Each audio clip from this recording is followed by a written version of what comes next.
We'll be disappointed and frustrated if this is where it stops, if we don't move forward and make progress in making it more available. It's been 2 weeks since a new law went into effect, essentially decriminalizing cannabis oil in Iowa. The law applies only to patients with intractable epilepsy. While the new law does make it legal to possess and use cannabis oil, it does not allow in-state production or sales of the oil. And tonight, KCCI's Mark Tauschek reports on roadblocks that will be faced by Iowans looking to legally obtain the oil. Kim and Matt Novi of Altoona appear relaxed, but they are not. Their twin 12-year-old daughters require constant supervision. They can never be left alone, ever. So, yeah, we're always on edge and we're always on. Lindsay and Lauren both have Dravet syndrome, a rare form of intractable epilepsy. Oxygen is always within reach for the big seizures, but on this day, Lauren is dealing with what her mom calls a cluster of small eyelid seizures. Her hands are constantly shaking. It may seem minor, but imagine this happening to you over and over with no way to make it stop. We've failed completely 7 medications.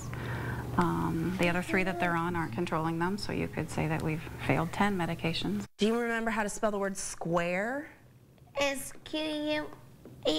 Good! Karen Sales of Ankeny lost count of 11-year-old William's seizures years ago and lives in constant fear of his next big one. You know, every night you go to bed wondering, please, praying, please don't let this be the night. It's hard for most parents to imagine living this way.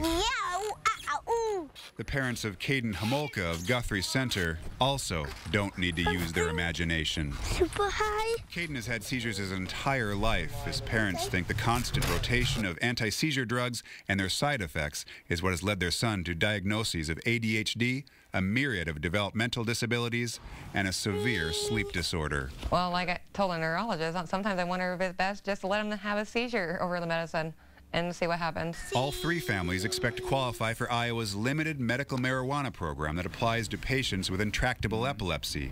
They want their children on cannabis oil as soon as possible because they hear success stories like Brady Gritman. We first met 3-year-old Brady at his home in Tama in January. No talking, no crawling.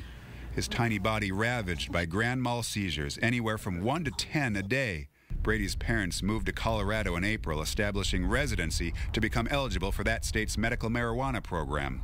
We visited them in May. Medicine, baby. Medicine, okay. His parents told us after just 3 weeks on cannabis oil, he was down to a seizure every few days. He was stronger, tracking with his eyes, even smiling occasionally. But only in his parents' wildest dreams did they see what was coming next.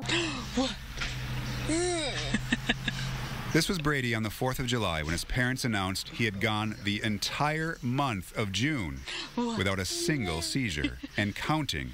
He is a different boy. Brady's family hopes to come home soon, but won't until they know they can get the cannabis oil into Iowa legally.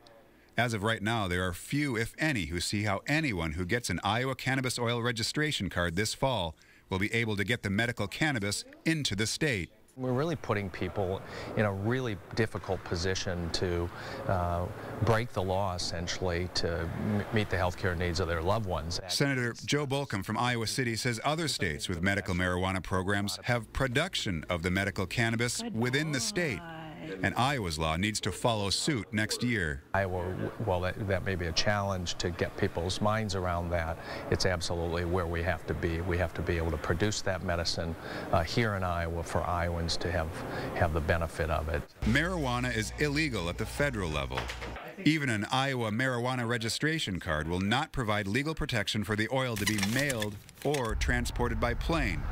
Driving back and forth from states that have reciprocity, where Iowans wouldn't have to be residents to buy cannabis oil, is asking parents to navigate a myriad of obstacles, the biggest of which is the possibility of getting arrested in a state where cannabis oil is not legal. Frustration in a law that can't be used. Don't say you can have it, but then you can't get it. Leads to desperation. Pretty much what we've just looked at is just driving across Nebraska and hopefully not getting pulled over. Make sure your headlights are on. Go the speed limit. You shall be okay. even with them Iowa plates. And the battle continues next legislative session. Proponents have said they'll focus on making more medical conditions like cancer and AIDS eligible for the program. And as you heard from Senator Bolcom, they'll also push for production of marijuana in Iowa, a step that will certainly be the focus of intense debate. Mark Tauschek, thank you. An interim legislative committee to review implementing this new medical cannabis law will meet sometime in the next 2 months, and that's when families will be invited to testify about the challenges that they are seeing.